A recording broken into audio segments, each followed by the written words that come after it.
En cada caso de violencia, se ve que hay un conflicto subyacente. Hay una razón por la que existe la violencia. Y luego tenemos la teoría primitiva de que es porque hay personas malvadas en el otro bando. Pero nosotros no, nosotros somos buenas personas. Esto es una tontería. Vamos, por favor. Así que lo que haces es mirar a Ucrania y luego dices enviar más armas. Eso es cosa de gente analfabeta. Porque si quieres resolver el problema, ves los síntomas. La verdadera pregunta es, ¿cuál es el conflicto subyacente? Y cada conflicto, Pascal, no está en ti ni en mí. Está entre nosotros. Es un problema que se sitúa entre partes que no saben cómo gestionarlo. Y entonces acaban recurriendo a la violencia en vez de decir cosas como contratemos a un mediador, vayamos a la ONU, llevémoslo a arbitraje o sentémonos a hablar de nuestros problemas.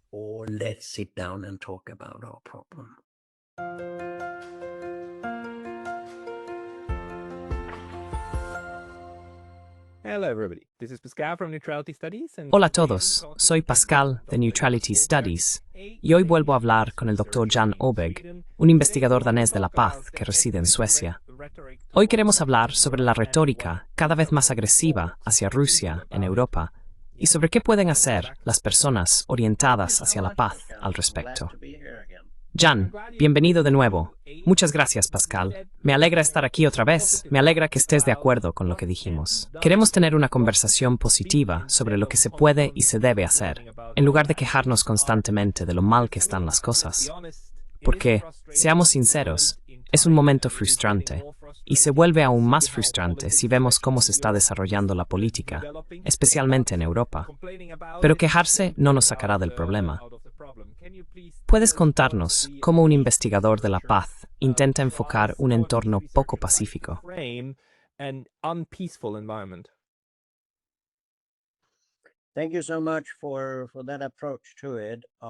Muchas gracias por ese enfoque. Uno de mis mentores en investigación para la paz, sabes, soy sociólogo, pero me involucré en la investigación para la paz y los estudios de paz y conflicto en los años 70, que en ese momento era una disciplina académica relativamente nueva. El primer instituto fue fundado por Johan Galtung en Oslo, creo que en el 57, y tenías la Journal of Peace Research, y así sucesivamente. Sin entrar en eso, Johan siempre enfatizaba que la ciencia social, y él también era sociólogo, además de matemático, consiste en conectar tres cosas, D, T y W. D es datos, T es teorías y V es valores. Así que cuando haces trabajo académico, cuando investigas, haces investigación empírica, ¿cuáles son los hechos basados en tu conexión entre teorías y datos?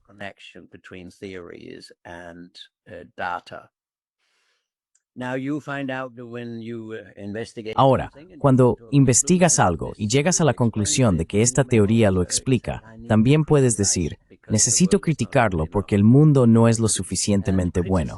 Y la crítica es una conexión entre la T y la W, y eso es lo que hace la mayoría de la gente. Es una tradición marxista. Es lo que hacen la mayoría de los comentaristas geopolíticos y los medios de comunicación. Criticamos las cosas, y eso está perfectamente bien. Pero lo que nos falta desesperadamente, especialmente en tiempos de crisis, es conectar la D y la W. Es decir, el mundo no es lo suficientemente bueno. Lo hemos criticado. Sabemos que no lo es, y sabemos por qué no lo es. Y entonces surge la pregunta, ¿qué se puede hacer al respecto? ¿Qué se debería haber hecho? ¿Qué se puede hacer todavía al respecto?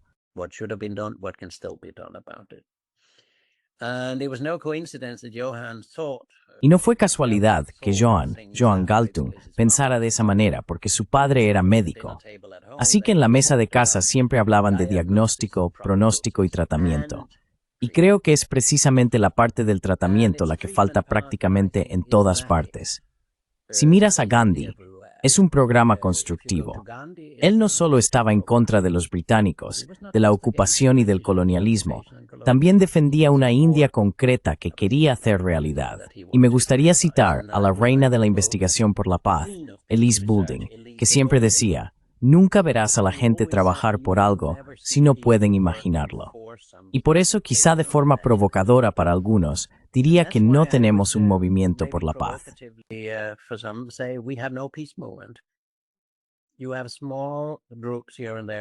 Aquí y allá hay pequeños grupos que trabajan con la no violencia y alternativas.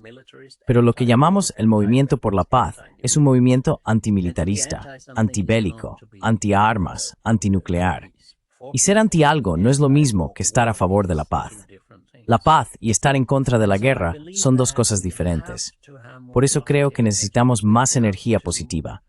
Tenemos que reunir nuestras energías creativas, mirar a la historia y contemplar futuros potenciales, futuros posibles. En mi opinión, la paz es absolutamente posible. Y creo que deberíamos debatir cómo podría lograrse.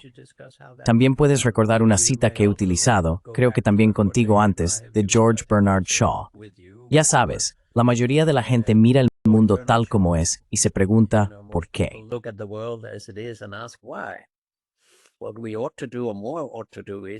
Lo que deberíamos hacer, o deberíamos hacer más, es mirar el mundo como podría ser y preguntarnos ¿por qué no? Y yo añadiría, o lo parafrasearía, diciendo ¿qué se puede hacer? Eso es lo que yo habría puesto si hubiera sido George Bernard Shaw, pero no lo fui. Así que esta idea de solo criticar tiene otra dimensión. Ese es mi punto final respecto a tu pregunta. Si solo criticamos, hablamos del presente y del pasado. No hablamos del futuro. Y Occidente, hoy, es un sistema sin futuro y sin pensamiento de futuro. Soy lo suficientemente mayor como para recordar cuando había personas como Robert Jung en Austria. Había gente que hacía previsiones. Estaban los grupos de los límites del crecimiento, el Club de Roma. Había quienes pensaban en qué pasaría si hacemos esto y qué pasaría si hacemos aquello y hacia dónde deberíamos ir ahora.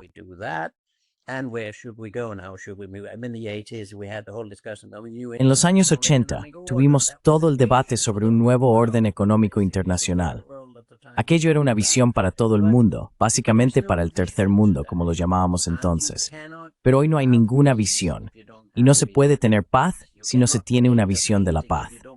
No se puede pintar un cuadro si no se tiene una visión aunque sea aproximada al principio, un boceto o algo así, de cómo quieres que sea esa imagen. Así que todo lo que diría no es una crítica a lo que está ocurriendo.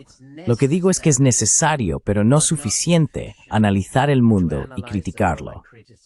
También hay que hacer lo que hace un médico si eres un científico social, un politólogo. Eso es a lo que me refiero.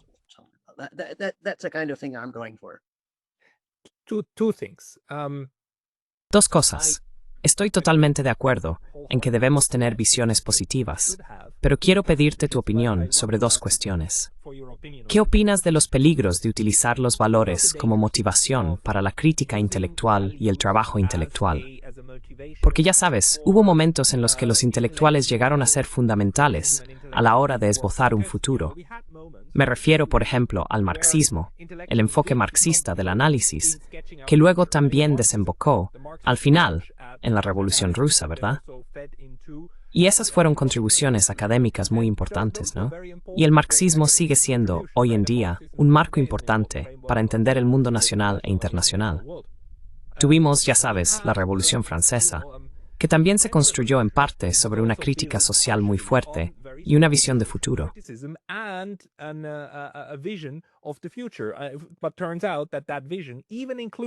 Pero resulta que esa visión incluso incluía a personas que decían, con fines intelectuales, cosas como que el terrorismo de Estado, es necesario para alcanzar la buena sociedad. Así que también existen peligros de violencia masiva dentro de los enfoques intelectuales y basados en valores en el ámbito académico. Y lo segundo sería, ¿qué le dirías a quienes argumentan que no? La labor académica, la labor sociológica, debe ser neutral, que solo somos observadores y simplemente explicamos cómo funciona el mundo. Pero no nos implicamos, porque de lo contrario nos convertimos en políticos, en activistas. Y una vez que eres activista, ya no eres realmente neutral ni abstracto. Tienes una misión y acabarás sesgando tu propia investigación para confirmarla.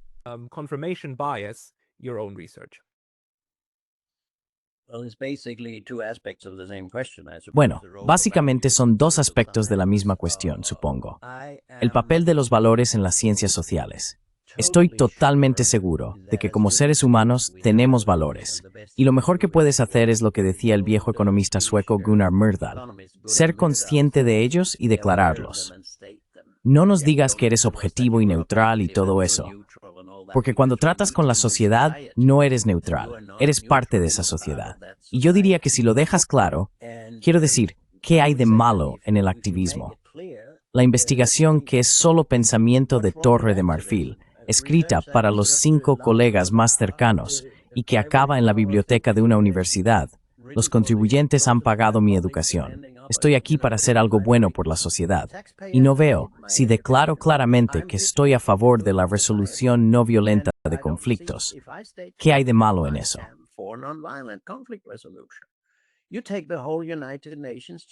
Toma toda la Carta de las Naciones Unidas. Está llena de valores. El artículo 1 dice que la paz debe establecerse por medios pacíficos. Eso es un valor. No dice que debamos hacerlo mediante armas, armamento o armas nucleares. Así que, como investigador por la paz, y creo que no puedes llamarte investigador por la paz si defiendes la existencia de más y más armas, y en particular armas nucleares, yo estoy a favor de la no violencia. Estoy a favor del principio, que es una declaración de valores, o una teoría, filosofía, como quieras llamarlo. Debemos haber intentado todo tipo de cosas primero. La no violencia, las negociaciones, quizás sanciones, aunque también pueden ser violentas, la mediación, cualquier palabra que le pongas, antes de que como último recurso recurramos al uso de armas en nombre de la colectividad global.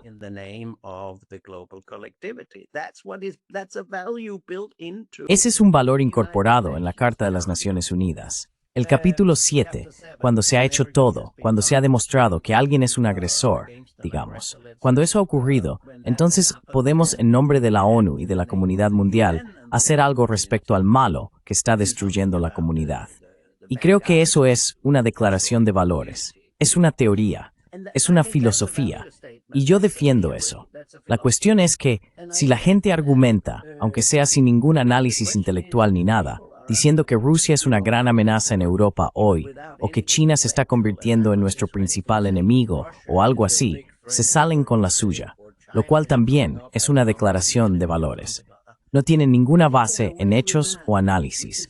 Se salen con la suya y obtienen atención mediática.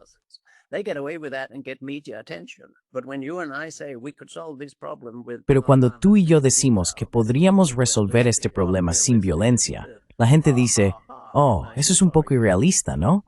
¿Qué tan ingenuo eres? Es entonces cuando quiero insistir de manera no violenta. Hay montones de herramientas que podríamos usar para crear un mundo mejor, de las que no se habla, que nunca se mencionan en los medios, y los periodistas y otros ni siquiera saben cómo formular una pregunta sobre ellas. Hay un reservorio de mejora posible para la humanidad del que nunca se habla. Y todos estos análisis geopolíticos solo hablan de lo que dijo Trump ayer, etc. El problema es que Trump está marcando la agenda.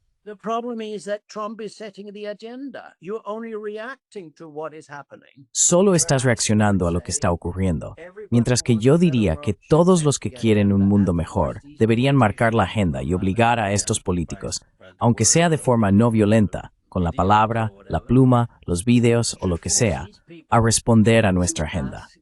Mientras Trump siga siendo la persona más cortejada de este planeta, nada cambiará para mejor.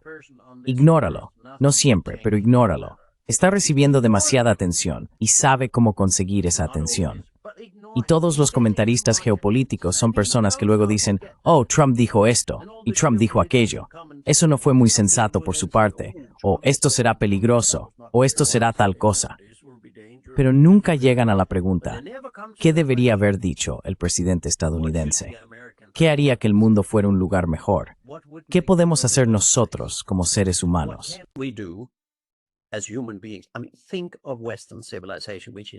Piensa en la civilización occidental, que ahora está en una profunda crisis y desmoronándose. Piensa en lo que hemos hecho en términos de literatura, filosofía, buen pensamiento, modelos políticos, visiones de partido, ideologías, arte, música. ¿Me estás diciendo que no tenemos... Perdón, no me lo estás diciendo, pero ¿entiendes lo que quiero decir? Es solo una expresión. Deberíamos creer que todo esto no tiene ningún valor hoy, en una situación en la que esta cultura, esta civilización, está en crisis. Y decimos que simplemente tenemos que desmoronarnos, que solo tenemos que militarizarnos hasta la muerte, que eso es lo único que podemos hacer. Creo que tenemos un enorme reservorio de conocimiento, experiencia e ideas maravillosas y hermosas que podrían aplicarse hoy, pero nunca se establece la conexión entre eso y la terrible situación en la que estamos.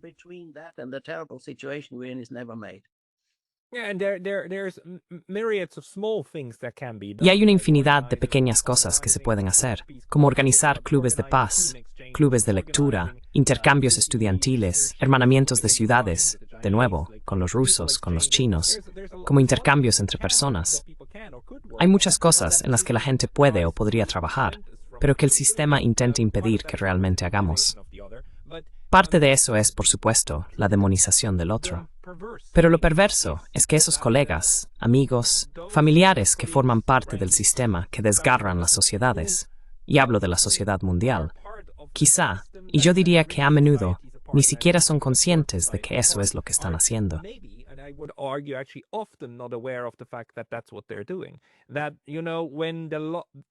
Eso, ya sabes, es una lógica muy perversa que Jens Stoltenberg resumió en su esencia cuando dijo: las bombas son el camino hacia la paz, las armas son el camino hacia la paz. Significa que hay un número significativo de personas en la sociedad que creen que en esta ocasión necesitamos las armas, y que las armas son en realidad el medio para lograr la paz. Y sí creo que hay personas que caen en esto, pero también hay quienes saben que es una tontería y que solo es marketing para conseguir apoyo masivo a una política militarista. ¿Cómo distinguimos esto? ¿Y cómo volvemos a convencer a quienes, lamentablemente, se tragaron esa píldora para que la escupan?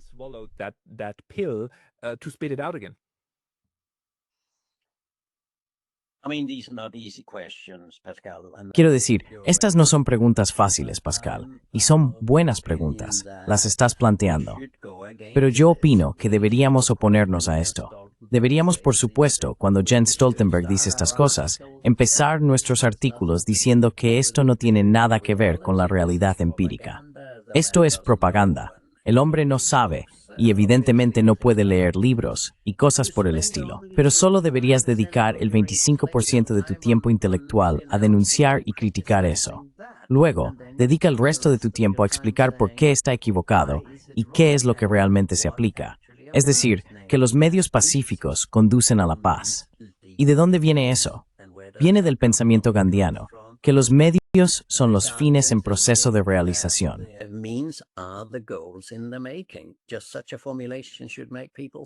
Una formulación así debería hacer pensar a la gente, si tiene la más mínima capacidad intelectual.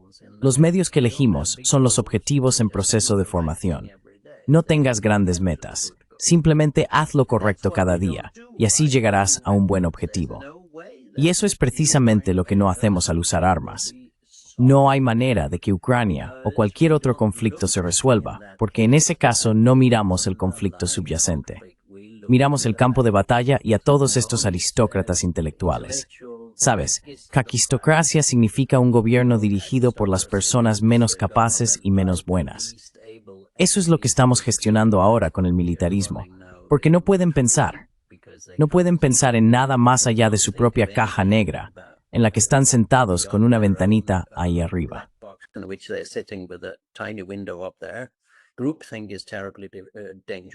El pensamiento grupal es tremendamente peligroso. Los que estamos a favor de la paz deberíamos dedicar la mayor parte de nuestro tiempo y energía a energías positivas, difundiéndolas. Así que la gente dice, sí, ¿por qué demonios no hablamos de eso? ¿Por qué nadie lo ha mencionado? ¿Sabes una cosa? A los políticos no les importa la crítica. Están acostumbrados a ser criticados por los medios, por sus colegas, por ti y por mí, por quien sea. Pero si alguien se acerca y dice, oye, así podría ser el mundo, ¿por qué no vamos en esa dirección? Harás que la gente piense, y de lo que los políticos tienen mucho miedo es de ideas mejores que las suyas. Y te digo, si estudias la paz durante 3 meses, tendrás mejores ideas sobre la paz que cualquier político hoy en día.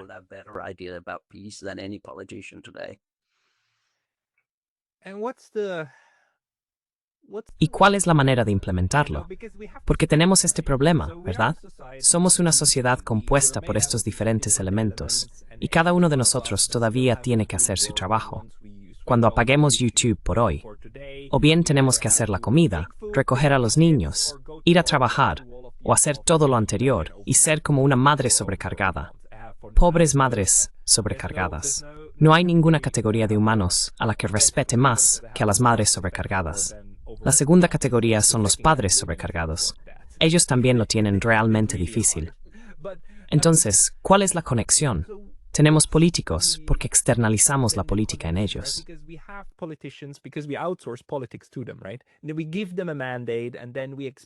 Les damos un mandato y luego esperamos que conviertan en su profesión el trabajar de algún modo en conjunto para mejorar las cosas. Pero actualmente, en Europa, estamos en un punto en el que eso no está, al menos no está funcionando lo suficientemente bien. Tenemos partidos que intentan ir en una determinada dirección, pero en general, estamos corriendo hacia el abismo.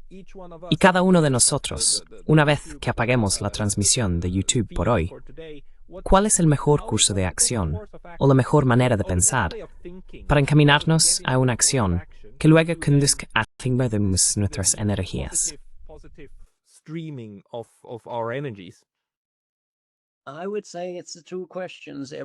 Yo diría que son dos preguntas que todo el mundo puede hacerse. ¿A qué le tengo miedo y qué quiero en su lugar? Haz ambas cosas. No te limites a sentarte a pensar, después de ver la televisión en horario de máxima audiencia o tu feed de YouTube o lo que sea. Dios mío, el mundo se va al infierno. Cuando estás ahí y piensas eso, los que están en el poder te han atrapado. Entonces ya estás atrapado. Ya has caído en la trampa, porque la trampa de la política actual es hacer creer a la gente que no hay alternativa, por ejemplo, al armamentismo y al militarismo en Europa, y que deberíamos invertir más en eso que en cualquier otra cosa. Ese tipo de teorías falsas se pueden desenmascarar. La gente no es tonta, por favor. Puede que estén sobrecargados, como dices, puede que estén cansados cuando llegan a casa del trabajo, etc. Pero cualquiera puede sentarse y preguntarse, what kind of world would I look like?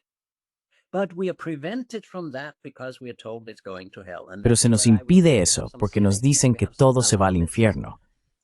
Y ahí es donde diría que hay algunos cínicos y algunos alarmistas. Pero el sistema se alimenta del complejo TINA, no hay alternativa, a lo que nosotros como élites decimos ahora. Y yo diría que solo existen alternativas. En el momento en que ves que siempre hay alternativas a la guerra, al armamento y a cualquier otra cosa, porque por supuesto todo acabará mal en algún momento, entonces libera tu mente, libera tu pensamiento y permítete ser positivo. No solo preguntes, ¿qué temo o qué creo que podría pasar?, sino también, ¿qué tipo de mundo me gustaría ver, grande o pequeño? ¿Y cómo puedo dar el primer paso junto con mi familia, mis amigos, mi pequeño grupo o lo que sea?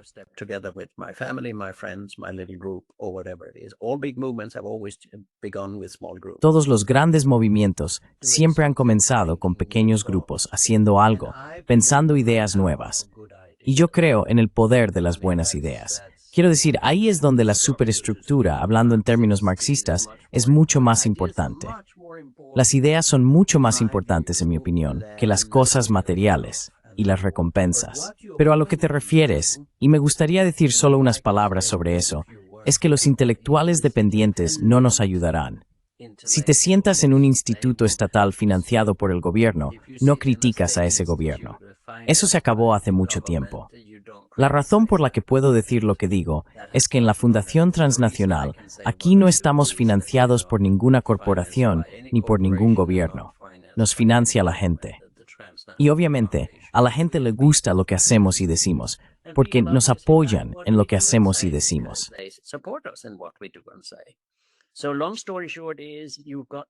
En resumen, tienes que asegurarte de liberar tu mente, liberar tu investigación, liberar tu espacio para decir, me niego a aceptar el terror que está incorporado en decirnos que la única salida ahora es más guerra, más armamento y armas nucleares.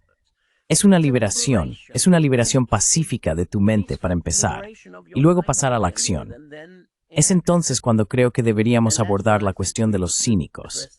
Los cínicos son las personas que dicen que, por muy buena que sea una organización, siempre fue creada para ayudar a Estados Unidos a dominar el mundo. Ahora ves a gente que cuando hablo de reformas de la ONU, comenta bajo el video de YouTube algo como, oh, nunca fue pensada para ser una organización seria, simplemente desmóntala, no sirve para nada.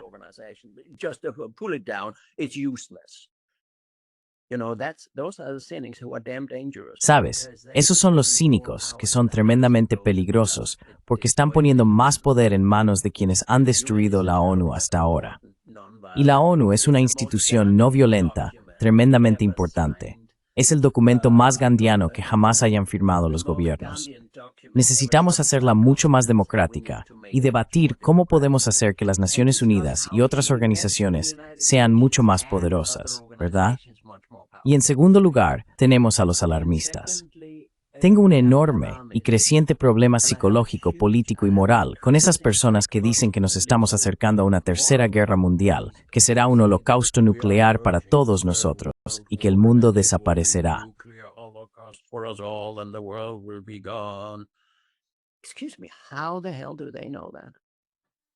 Perdón, ¿cómo demonios saben eso? ¿Cómo lo saben? Solo se han utilizado armas nucleares una vez.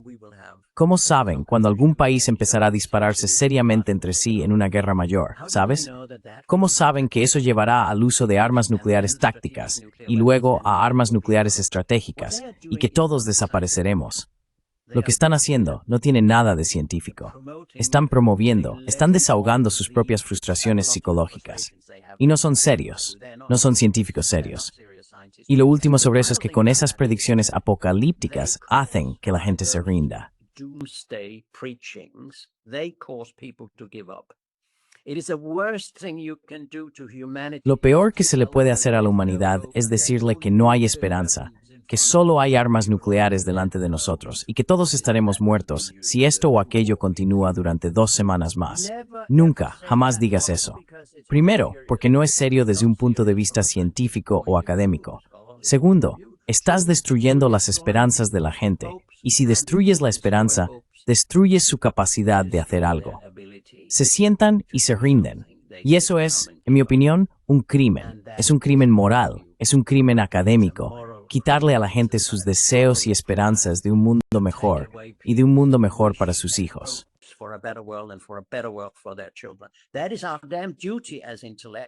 Ese es nuestro maldito deber como intelectuales.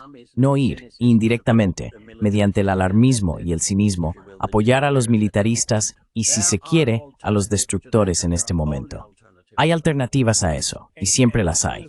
Las cosas pueden pensarse de formas completamente diferentes. Defensa defensiva. Podemos crear fácilmente un mundo sin armas nucleares. Podemos imaginar fácilmente cómo sería. Y luego, cuando sabes cómo sería, tienes una idea, has tomado una decisión democrática al respecto. Será posible implementarla. No hay duda de que si tienes una buena idea y cuentas con millones de personas que la desean, se puede llevar a cabo. Pero no se puede implementar siguiendo o discutiendo únicamente lo que dice Jens Stoltenberg.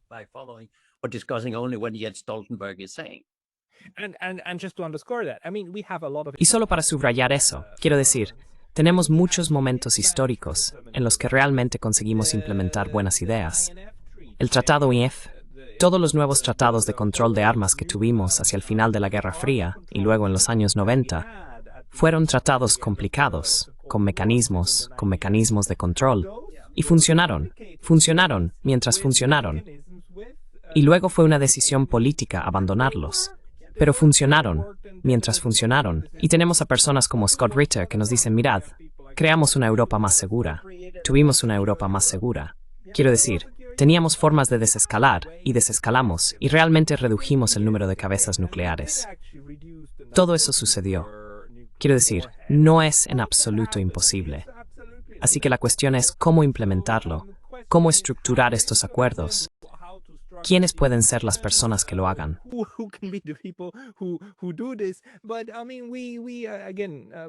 Pero quiero decir, nosotros, de nuevo, nosotros los intelectuales o cualquier persona ahí fuera, en realidad, podemos participar en ese proceso y también en el debate al respecto, porque nunca ha sido tan barato ni tan fácil expresar tu opinión hoy en día y encontrar un lugar donde realmente poner ideas y pensamientos e intercambiarlos.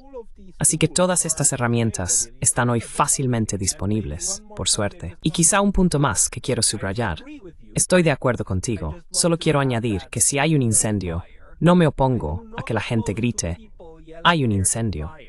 Pero si además gritan y estamos encerrados y no hay agua y se acabó, entonces tenemos un problema, ¿verdad? Así que las personas que gritan, hay un incendio, también deben decirnos cómo apagarlo, ¿no? Y probablemente, cómo reconstruir lo que el fuego ya destruyó. De lo contrario, eso no solo es un trabajo a medias, sino que crea pánico, ¿verdad? Y queremos evitar el pánico. Well, Bueno, por supuesto no discuto lo que dices filosóficamente, pero creo que algunas personas pueden ser buenas generando ideas y otras pueden ser buenas ideando estrategias. No es necesariamente cierto que todo el que tiene una buena idea sepa exactamente cómo implementarla. Lo que creo que deberíamos liberar ahora, y lo que el mundo necesita, es una masa crítica, y eso alude a explosiones, una masa crítica de pensamiento constructivo, que florezca medidais humor. let the thousands of ideas about a better world bloom. For instance, Por ejemplo, una de las pocas buenas ideas que existen es un mundo multipolar, la iniciativa de la Franja y la Ruta, y la visión de futuro de China. Estaba a punto de decir eso, pero no es eso a lo que me refiero. Me refiero a alguien que pueda decir, estas ideas son creativas y estimulantes, y sentémonos con personas que puedan desarrollar una estrategia. No necesariamente son las mismas personas, pero lo que quiero decir es, no descartes una buena idea solo porque no puedas ver de inmediato cómo implementarla. Eso es lo que intento decir. La buena idea tiene un poder en sí misma y mueve la mente. Eso es lo que digo.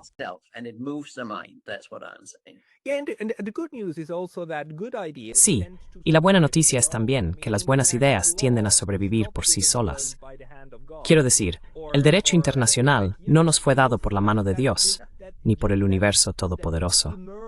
Fue algo que surgió del caos de las relaciones internacionales, porque son las buenas ideas las que la inmensa mayoría dice, no, estas son buenas ideas y deberíamos seguirlas. Las rompemos y no siempre funcionan, pero son buenas ideas y siguen presentes, y surgen del caos y se mantienen, y nadie puede acabar con ellas. La cuestión es cómo contribuir positivamente a esos movimientos, ¿verdad? Una de las razones por las que creo que la gente es bastante optimista, al menos en nuestro rincón de Internet, cuando hablan del mundo multipolar, es porque ven que existen ideas alternativas y propuestas sobre lo que hay que construir para llegar hasta ahí.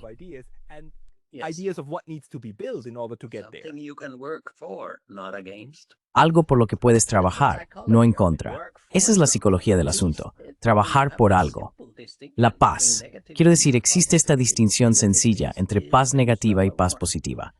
La paz negativa es cuando detienes una guerra. Eso no es paz real, pero es una paz negativa. Detienes la violencia, ¿verdad? Pero la paz positiva es cómo se puede realizar el potencial humano, social, psicológico y societal para crear un mundo mejor. Eso es una visión. ¿Por qué hablamos tanto de utopía o distopía? La utopía es un lugar al que nunca llegarás. La distopía es, ya sabes, el lugar al que nunca querrías ir. Sí, entre ambos está algo llamado eutopía.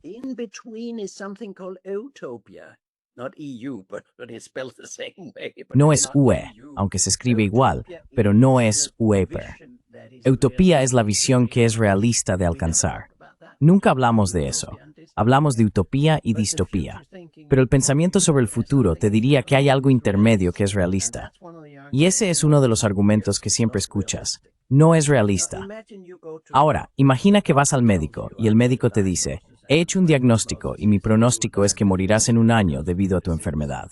Es poco realista pedirle al hombre o a la mujer que proponga una idea sobre cómo puedes curarte. No lo creo. Creo que es parte del maldito deber e intelecto de un médico.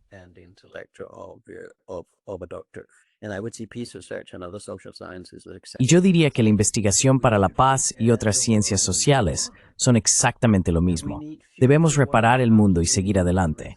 Necesitamos talleres de futuro, necesitamos metodologías para encontrarnos más allá de las fronteras y simplemente hacer preguntas como ¿cómo sería un mundo bueno? Y cuando tengamos algunas ideas, vamos a por ello. pero existe esta energía positiva, este darle la vuelta a las cosas, a la que la mayoría de la gente no llega porque estamos formados, también en las universidades, para ser estudiantes críticos. Ahora, la mayoría de los estudiantes no son críticos hoy en día, pero yo lo era cuando era estudiante. Sé crítico, sé crítico. Nadie decía, sé constructivo o piensa en cómo el mundo podría ser un lugar mejor. Be constructive, think of how the world could be a better place. We didn't learn that. We got to do that ourselves. No aprendimos eso, tuvimos que hacerlo nosotros mismos. Eso es lo que hacen las artes. Las artes están haciendo algo que en realidad es mucho más interesante que la ciencia y la política. El artista, por definición, está orientado hacia el futuro. Un cineasta tiene una idea de lo que será esa película y del papel que desempeñará en el futuro. Alguien que hace una pintura fantástica o escribe un buen libro siempre tiene el futuro en mente, incluso si el libro trata sobre la historia. Pero los científicos solo piensan en criticar lo que ocurrió ayer. Y para mí eso es una mala ciencia. Lo siento. Probablemente estoy ofendiendo a algunas personas. No es mi intención. Pero dije que es ciencia nazi la que no tiene soluciones. Cualquiera que se sienta ofendido después de lo que dijiste, probablemente merece estar ofendido.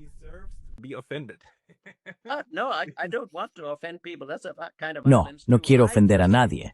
Eso también es una forma de violencia. Solo digo que para mí no es buena ciencia social si no tiene un impacto o una conclusión que conduzca a algo que se pueda hacer, especialmente porque estamos en una situación problemática. Y me gustaría resaltar lo global, pero también especialmente las cualidades, valores, teorías, producciones, arte y todo lo que representa Occidente, e incorporar eso para crear un mundo mejor. No podemos lograrlo estudiando solo ciencia política o geopolítica. Lo siento, eso es demasiado limitado.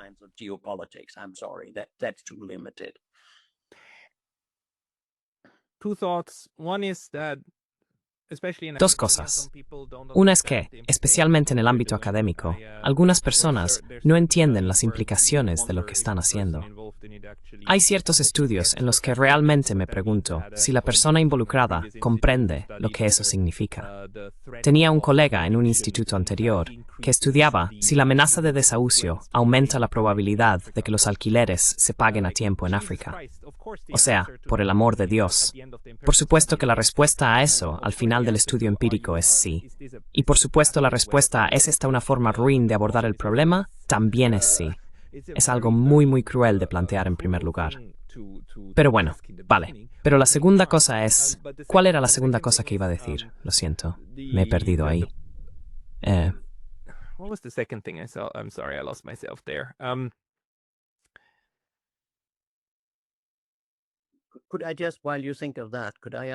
¿Puedo, mientras piensas en eso, responder a tu primer punto aquí?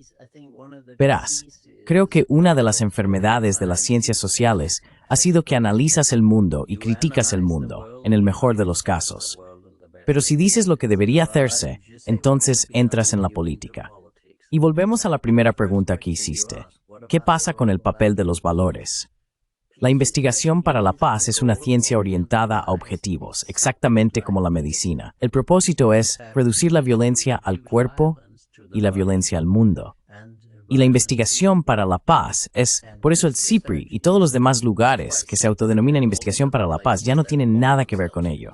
Es una investigación sistemática de cómo reducir la violencia.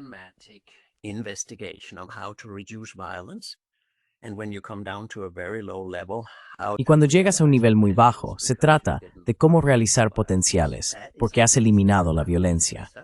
De eso trata la paz. De eso trata la investigación para la paz. Nadie lo está haciendo. Nadie lo está haciendo.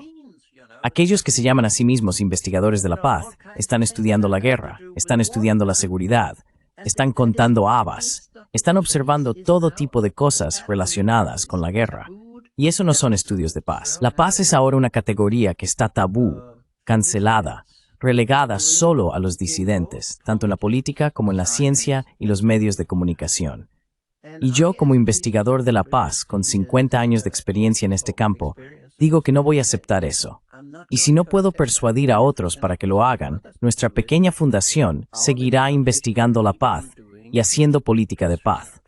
Porque cualquier ciencia social también es política, si es buena. Is politics too, if it's good. Yeah, it's embedded in politics, and this was the Sí, second point that I wanted está to incrustado en la ask. Do you política. think that Y este era el segundo punto que quería preguntarte. um, ¿Crees que también deberíamos empezar cuestionando nuestras propias metáforas o la forma en que abordamos estas cuestiones? Porque lo que has hecho desde el principio, y lo que creo que es un paso útil, es replantear el problema, alejándolo, digamos, de una cuestión de seguridad, para convertirlo, llamémoslo así, en una cuestión médica. Utilicemos el lenguaje de la medicina para analizar qué es lo que falla en el cuerpo de la humanidad, en estos 8.000 millones de nosotros. Y quizás así encontremos enfoques más inteligentes. Tal vez una de las razones por las que somos más positivos respecto a un mundo multipolar es porque vemos que hay más que ganar si lo pensamos como un equilibrio de diferentes órganos, y así sucesivamente. as an equilibrium of different Exactly, organs and so on, and then It's we can feature. come up with ideas. Y entonces se nos ocurren ideas, ¿sabes? Incluso mi propia neutralidad, mi pequeña cuestión de la neutralidad. Y sigo diciéndole a la gente, mirad, no soy neutral, soy neutralista, porque tengo un valor, que es el valor de la paz. Y sí creo que podemos usar la neutralidad para... Sería muy desagradable señalarlo. Podemos establecer cordones sanitarios y demás. Podríamos usar esta herramienta para hacer las cosas un poco mejor. No perfectas, pero un poco mejor.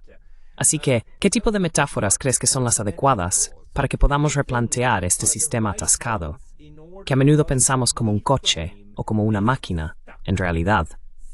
Entonces, en lugar de eso, ¿qué podemos usar? A metaphor for it, I would say that's medicine. Una metáfora para esto, diría yo, es la medicina. Una metáfora para esto es, podrías llamarlo visión, la legitimidad de tener visiones e ideas buenas. Es una estrategia política para aplastar tus ideas y las mías, que son mejores. Es una lucha de poder política, decir que no hay alternativas. Así que no sé cuál sería la metáfora, pero es una revolución global por la paz que empieza en tu mente, con tus amigos, con tu familia y con las personas afines a ti. Y luego, en algún momento, derribamos el sistema, porque no puede durar para siempre. Este militarismo no puede durar para siempre. Incluso si no estalla en una guerra, que no creo que ocurra, no puede durar para siempre.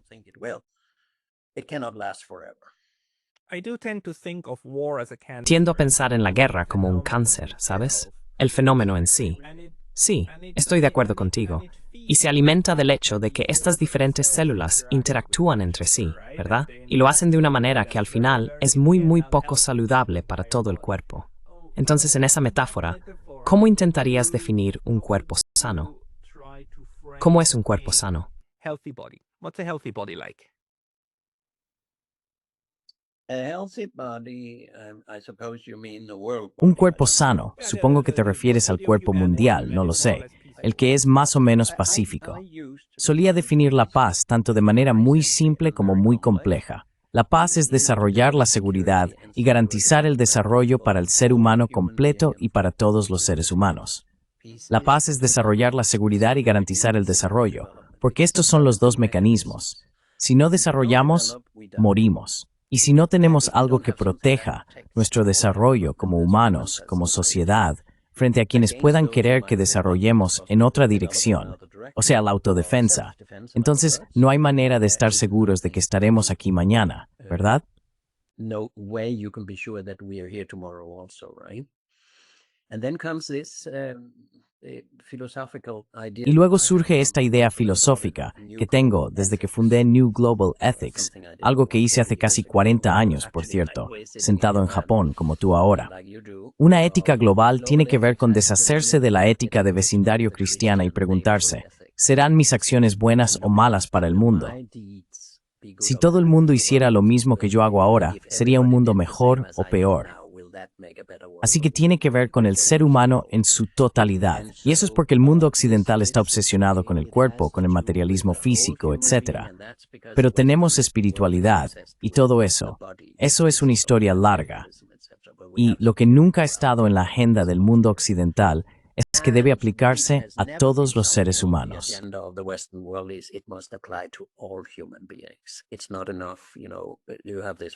No es suficiente, ¿sabes? Existe esta idea, ya sea de Luther King o de quien sea, de que no puedo tener paz yo mismo si hay falta de paz en otro lugar. Así que es este pensamiento holístico el que, quiero decir, la única sociedad, Pascal, vamos, que es relevante para la humanidad hoy en día es una sociedad global. ¿Qué demonios estamos haciendo con los estados-nación? Es una construcción ridícula. Hay que deshacerse de ella. Está obsoleta. No bajamos el mundo. Es una ética global, una economía global, una economía global, democracia global, una paz global. A global democracy, a global peace. Because when you and I sit down and think Porque cuando tú y yo nos sentamos a pensar en nuestras pequeñas, quiero decir, diminutas naciones, ¿qué papel jugamos si no estamos en algún tipo de espíritu común, de pensamiento común con el resto del mundo? El único que se te puede ocurrir que puede hacerlo por sí mismo es algo como Estados Unidos, porque es grande, fuerte, poderoso, militar y todo eso. Pero no durará. Si no se adapta al mundo, es titánico. Y hacia ahí va ahora, porque no quiere adaptarse al mundo. Quiere tumor. Ese es un pensamiento de cual. La metáfora es la eca global, potencial de globales, las supreyes y el de las manecidas. Carnuk pralnis está no. Es kifensons.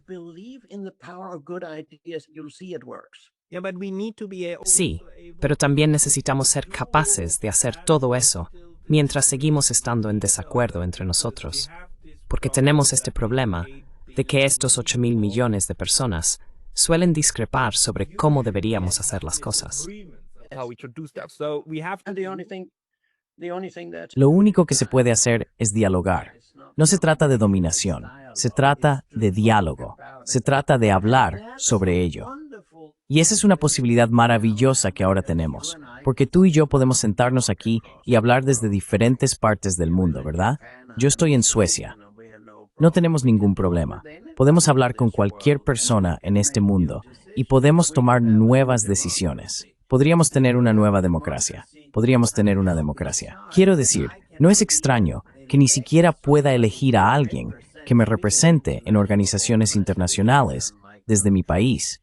Estoy votando por un parlamento que tiene cada vez menos influencia en cualquier cosa en cada nación. Esto está totalmente desfasado.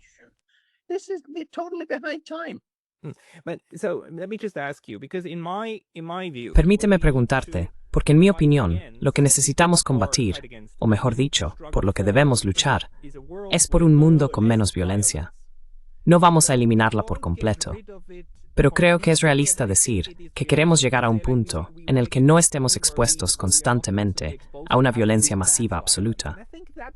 Y creo que eso probablemente sea alcanzable si aceptamos que el conflicto no es algo malo. El conflicto es algo normal con lo que podemos trabajar. Entonces, ¿cómo llegamos al punto en el que ya no nos masacramos en masa, aceptando al mismo tiempo que existe la violencia ocasional y que podemos gestionarla a nivel nacional, porque tenemos tribunales nacionales y demás? ¿Cuál sería la forma más realista de contener la violencia masiva o reducirla al mínimo?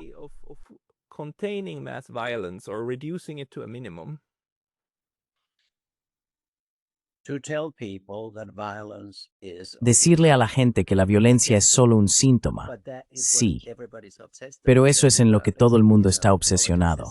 Los medios hablan de ello, la política gira en torno a ello, la ciencia lo aborda.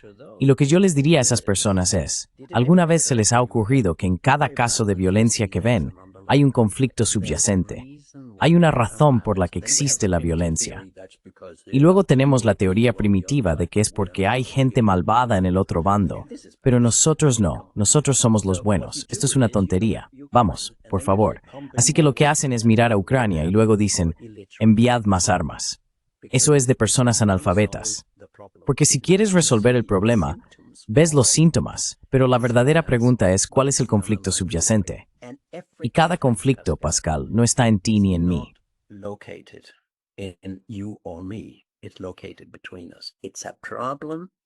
Está situado entre nosotros.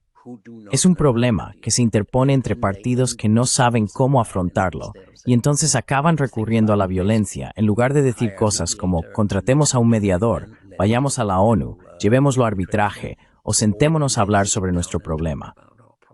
Quiero decir, algunas de las cosas que estoy diciendo son banales.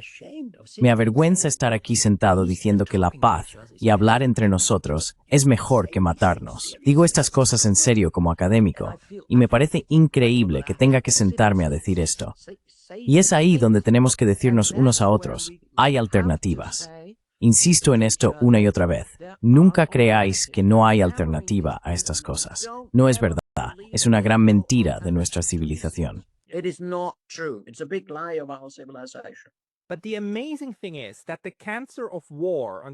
Pero lo asombroso es que el cáncer de la guerra y la lógica cancerígena de la guerra hace posible que tengamos los síntomas de la matanza masiva, como ocurre en Ucrania y como podría ocurrir a una escala aún mayor en Europa si seguimos por el camino en el que estamos ahora.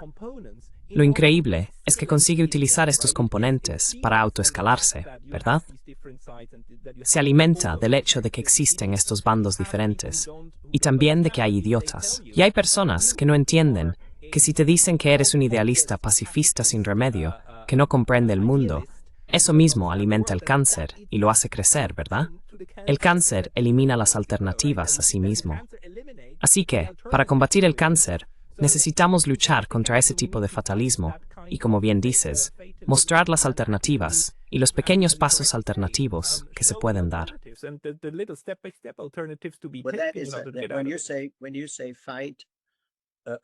Cuando dices luchar contra algo, yo digo sí, dedica un 20% de tu tiempo, no más. Invierte el 80% en las alternativas. También es cuestión de equilibrar individualmente. Puedes mirar tu canal, Pascal, y preguntarte cuántas de tus entrevistas tratan sobre el mundo mejor que sería posible y cómo lo imaginan distintas personas. Y cuántas se centran en relacionarse con y debatir sobre lo que acaba de ocurrir, por así decirlo. Quiero decir, estas son decisiones individuales que todos podemos tomar. Y a lo largo de mi vida como académico, he dedicado cada vez más tiempo, quizá a lo que la gente llamaría cuestiones poco realistas, pero he seguido el principio de nunca, jamás critiques nada sin proponer posibles soluciones o ideas mejores que puedas decir. Si haces esto, entonces la crítica desaparecerá.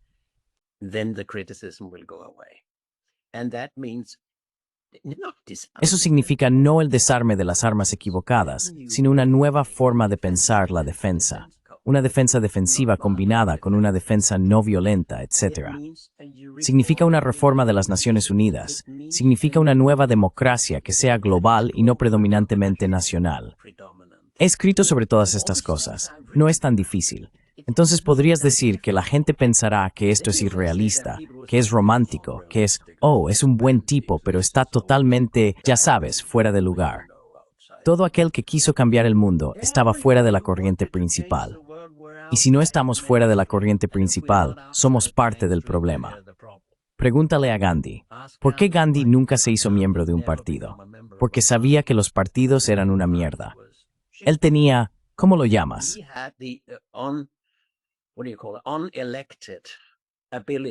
No elegido, tenía la capacidad de hablar a un nivel mucho más alto y profundo al pueblo indio sobre la liberación.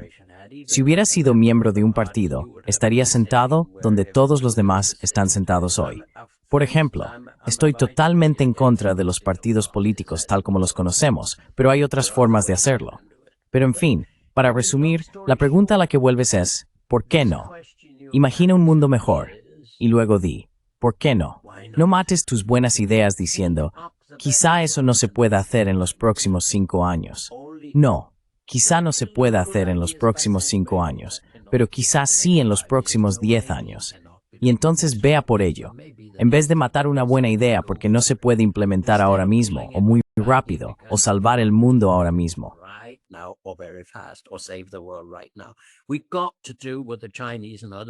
Tenemos que hacer lo que están haciendo los chinos y otros, afortunadamente, y lo que hacen todos los artistas, pensar a largo plazo, pensar en el futuro, dejar de hablar solo del pasado, de lo que tanto le gusta hablar a Occidente.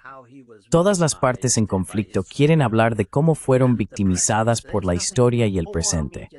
En todos nuestros medios, no hay más que presente. No hay historia y no hay futuro. Pero dedica al menos el 50% de tu tiempo, tiempo intelectual y el tiempo que estás despierto, a pensar de forma constructiva. ¿Cómo podría ser en su lugar? Eso también es personal. Alguien tiene que creer en esa idea para impulsarla. Si todos decimos, bueno, esa es una idea poco realista, no se puede implementar muy rápido, no resolveremos los problemas del mundo. We will not solve the problems of the world. No, the point is, I mean, things did get better. El caso es que quiero decir, las cosas sí mejoraron. De hecho, las cosas, sabes, soy crítico con historiadores como Steven Pinker y demás, que dicen, bueno, en general, todo está mucho mejor. Pero algunas cosas sí están mejor. Quiero decir, nosotros, sabes, el problema es un libro absolutamente absurdo, lo siento. El problema de todo está mejor es que si construimos todo mejor, y luego ocurre un cisne negro y acabamos destruyéndonos igualmente, eso tampoco es algo positivo. Pero algunas cosas sí están mejor. Quiero decir, estamos en el nivel más próspero de la humanidad en cuanto a nuestro número en este planeta, lo cual, en sí mismo, genera nuevos problemas. Pero sabes, debemos reconocerlo, y tenemos el potencial de avanzar juntos. Así que no todo es pesimismo y fatalidad. Pero incluso solo replantearnos la forma en que conceptualizamos las cosas, ¿verdad?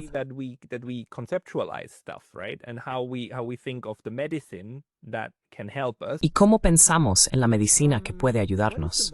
¿Cuál es la cosa más pragmática que la gente puede hacer una vez que están... ¿A qué te refieres con algo pragmático? Algo que puedan implementar por su cuenta. Imaginemos que tenemos personas que nos escuchan y dicen, vale, tengo 2 horas a la semana que me gustaría dedicar a algo. Y un ejemplo que tengo es un amigo mío, el que traduce todos mis vídeos, un genio de Alemania. Tenía 66 años cuando empezó, porque se jubiló, y entonces dijo, quiero hacer algo, y no es suficiente con simplemente cantar Kumbaya en algún sitio. Así que dijo, voy a usar mis habilidades informáticas para empezar a traducir videos. Y ahora traducimos videos de este y otros canales a 10 o más idiomas. Y eso es un proyecto concreto. ¿Cómo puede la gente? ¿Cuál es la forma más pragmática de construir un proyecto concreto para hacer algo positivo?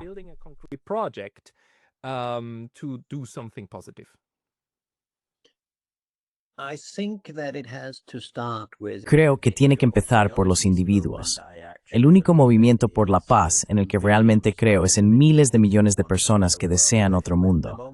En el momento en que sales a la calle con ya sabes, este es nuestro eslogan y este no lo es, entonces introduces todos estos problemas y nunca despegará. En segundo lugar, creo que los pequeños grupos son muy importantes. Talleres de futuro en los que se discute cómo podría ser. Es una tecnología, es una metodología. Te sientas y haces una lluvia de ideas y no dices qué es bueno o malo. Después de la lluvia de ideas, haces un embudo y empiezas a hablar sobre lo que es más o menos realizable.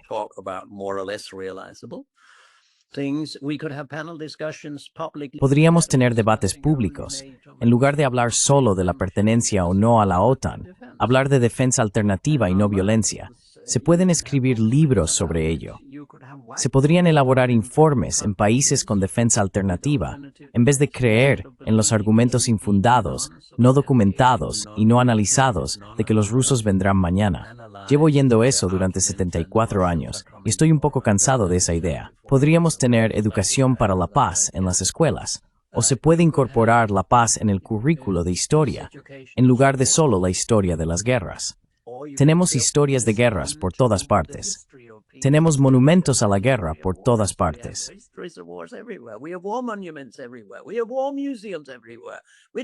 Tenemos museos de la guerra por todas partes.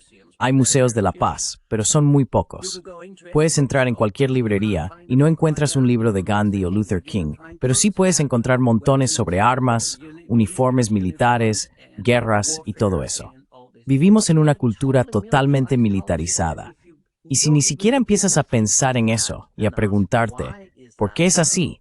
Entonces tienes un problema, y la cultura tiene un problema. Pero insisto en que deberíamos ser lo suficientemente inteligentes como para ver que también podemos tener museos de la paz, libros sobre la paz y educación sobre la paz. Deberíamos incluir la educación para la paz en la economía, en la historia, en la psicología o en cualquier ámbito. History into psychology or whatever. Why don't we have tons of books about ¿Por qué no tenemos, tenemos montones de libros sobre la maldad humana? ¿Tenemos algún estudio sobre los humanos haciendo el bien? Altruismo. Sí, tenemos algunos. No estoy diciendo literalmente que no haya ni un solo libro, pero la investigación en general ha tratado sobre por qué la gente es mala, desde, ya sabes, Eric Fromm en adelante. Es un trabajo excelente. De nuevo digo que es necesario, pero no suficiente. Y por eso creo que en cosas grandes y pequeñas, las cosas cotidianas podrían cambiar si la gente se hace a la idea de que yo también debo ser constructivo.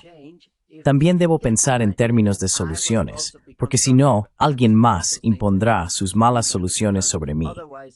Es un mecanismo de autodefensa decir que hay mejores formas de hacer las cosas. So first thing is think yourself.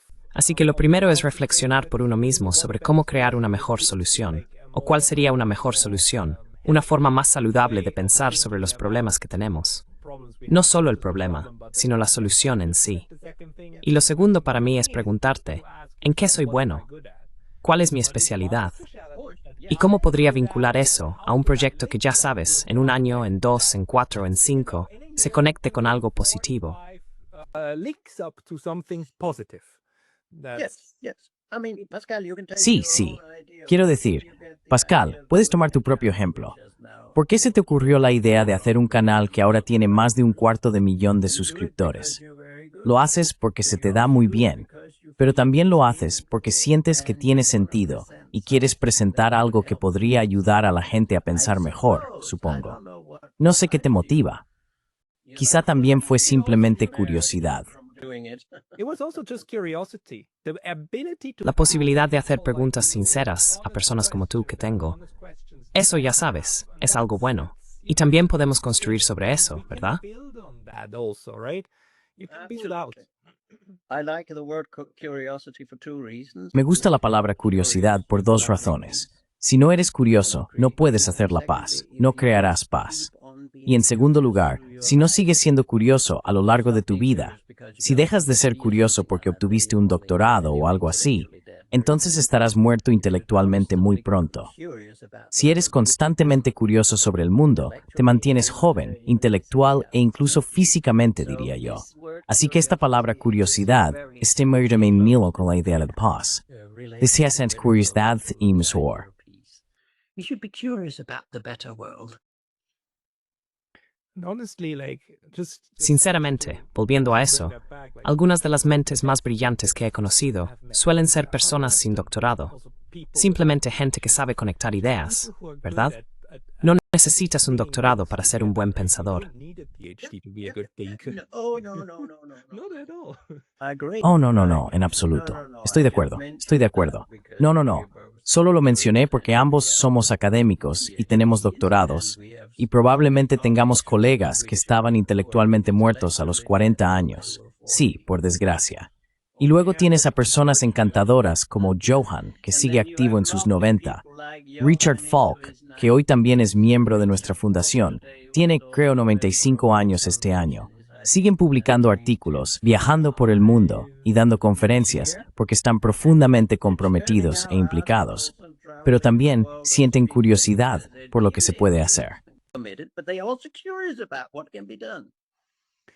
Ladies and gentlemen, never let anyone... Señoras y señores, nunca permitan que nadie les diga que solo porque tienen una idea positiva que no suena realista, deban dejar de pensar en esas ideas. Es justo lo contrario. Jan Obig les escribirá un certificado de que están haciendo algo bueno. Absolutamente. Muchas gracias por una charla positiva hoy, Jan Obig. Positive talk today, Jan Oberg. Have a lovely day. Que tengas un día estupendo. Gracias por la oportunidad de hablar sobre estos temas. No todo el mundo me la da. Gracias. Thanks.